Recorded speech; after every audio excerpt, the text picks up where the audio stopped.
திருவள்ளுவர் திருவடிகள் போற்றி. ஓம் ஆறுமுக அரங்கமகா தேசிகாய நம. துறவிற்கு ஆசான் அருளிய விளக்கம்.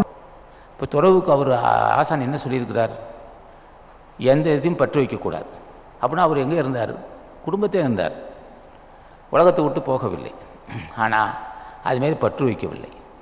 வீடு வாசல் இருக்கும், மச்சி வீடாகவும் இருக்கலாம், கோபுரமாக இருக்கலாம், எதுவாக இருந்தாலும் சரி, பூர்வ வீடாக இருக்கலாம், குச்சி வீடாக இருக்கலாம், எங்கே இருந்தாலும் எதுவும் நான் விரும்பவில்லை, விரும்பாத மனம். அப்போ உலகத்தில் இருந்துக்கிட்டே இருப்பார்கள். உலகத்தில் இருந்து கொண்டே தினமும் பூஜை செய்வார்கள், அவருக்குரிய பிராணாயாமம் செய்வார்கள். இப்படி ஜென்மத்தை தொடர்ந்து செய்துக்கிட்டே வருவார்கள். 10 வருஷம் 15 வருஷம் ஆகலாம், 20 வருஷம் ஆகலாம், சூழ்நிலை அவனுடைய ஊழ்வனை கற்றவர் இருந்தால் அவர் முன்னேறுகிறார். அவருடைய கருத்து, அவருடைய துறவுக்கு என்ன வேண்டும் என்பது அவர் சொல்லும்போது, எதையும் விரும்பாதே. அப்படின்னா விரும்பாதுன்னா வீடு காட்டுக்கு போவதில்லை, இங்கே இருந்து கொண்டே எதையும் பற்று வைக்காது. இதெல்லாம் அழியக்கூடியதுன்னு ஒரு உணர்வு வர வேண்டும்.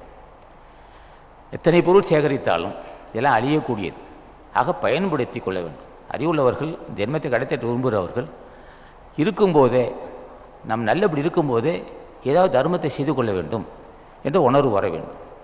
தர்மத்தை செய்து பிறகு என்று நினைக்கக்கூடாது. நிச்சயம் ஆசான் கைவிட மாட்டான்.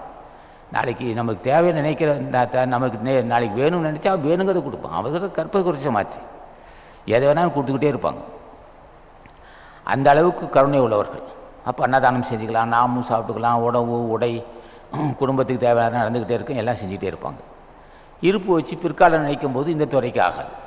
இருக்கும்போது செய்து ஜென்மத்தை கடை தேட்டி கொள்ளணும், புண்ணியத்தை தேடிக்கணும்.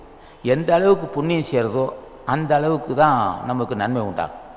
பூஜையும் செய்கிறோம், ஞானிகளை வணங்குறோம், தினம் பூஜை செய்கிறோம், பூஜை செய்து அருளும் பெற்றுக்கிறோம், புண்ணியத்தை செய்து புண்ணியமும் பெற்றுக்கிறோம். புண்ணியமாக அருள் பலன் இருக்கும்போது முன் செய்த வினையை விழுகின்ற ஒரே கருவி அதுதான்.